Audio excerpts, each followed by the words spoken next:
Rise and shine! Mga ka-RSP, narito na po ang gabay patnubay panalaat prediksyon ngayong araw ng Thursday mula kay Master Hans Kua.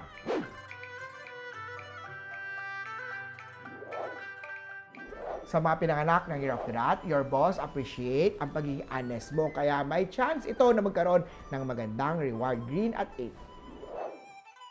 Kay Ox naman tayo, may nagtatago ng lihim. Honesty saves love, kaya wag ka na maglihim. Green at 4. Kay Tiger naman tayo, may pending refund o extra commission today. Huwag ka agad itong gastusin. Itabi ang mga emergency fund mo. Red at 5. Kay Rabbit naman tayo, calm and loyal vibes at emotional security kay partner. Kung single naman, may bagong connection sa isang group chat. Blue at 3. Kay Drago naman tayo, there's a possibility of financial offer pero make sure to check and recheck the contract carefully. Silver at 9. Kay Snake naman tayo, avoid oily foods para hindi mag-break out ang skin. Keep your glow naturally. Purple at 6. Sa mga horse naman tayo, maaaring masubukan ang patience mo.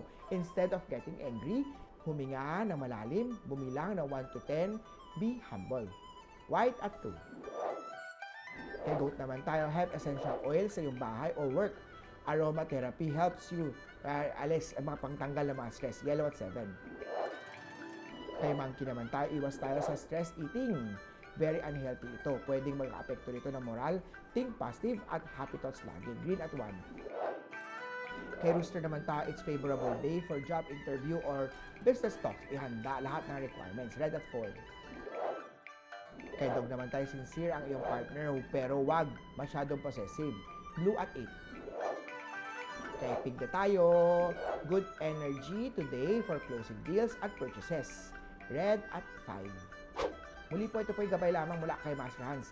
Nasa limang kamay na salalay ang inyong tagumpay. Kaya always think positive at manifest ang success. Mga ka-RSP,